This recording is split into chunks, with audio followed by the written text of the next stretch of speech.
Hello, and welcome to the Dysphoria Awareness Project. Today, we're going to be talking about gender. More specifically, gender dysphoria.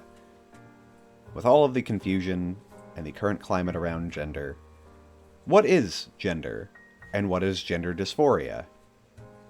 Well, we're going to find out what it is, who it affects, and how it is treated. So, what is gender then? Well, we define gender as a series of social roles, characteristics, and expectations placed upon a person.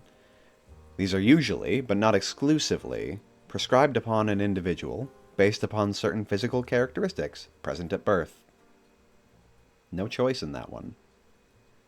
So what is dysphoria then? We define dysphoria as an unpleasant mood state, which can include feelings of depression, anxiety, discontent, irritability, and unhappiness. Not great. What is gender dysphoria then? It is a dysphoric state brought on by one's sense of gender expression not being congruent with one's internal gender identity. Gender identity is a person's internal understanding of their preferred social roles, behaviors, expression, and characteristics.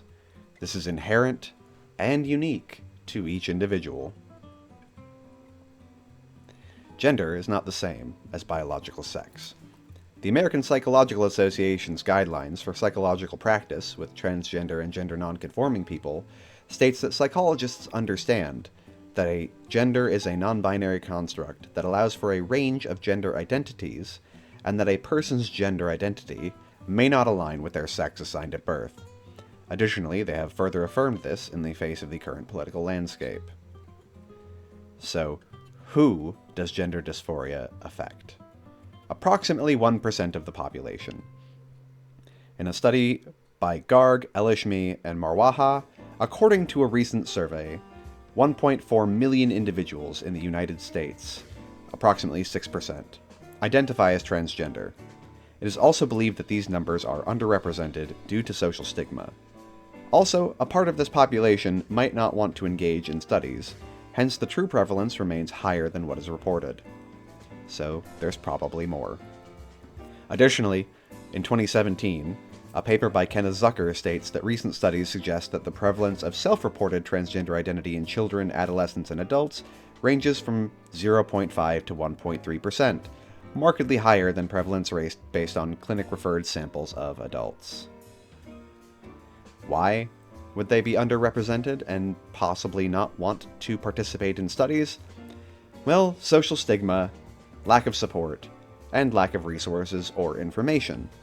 According to a 2024 survey by the Trevor Project, nearly half of LGBTQ young people ages 13 to 17 experienced bullying in the last year. 45% of transgender and non-binary young people reported that they or their families have considered moving states because of LGBTQ-related politics and laws, and 50% of LGBTQ young people who wanted mental health care in the last year were not able to get it. Unfortunate. So, how is gender dysphoria treated? Well, current guidelines suggest therapy, talk therapy. Also, options like changing one's social expression, such as changing one's wardrobe, speech therapy, and behavioral therapy. Options like cosmetics and makeup, and prosthetics. Changing one's pronouns and one's whole social presentation. Hormone therapy, and surgery. All of these are in accordance with the current guidelines for transgender care set forth by the World Professional Association for Transgender Health, the foremost authority on transgender care. Any questions? Great, leave them below. Comments? Also leave them below. Thank you for watching, and trans rights are human rights.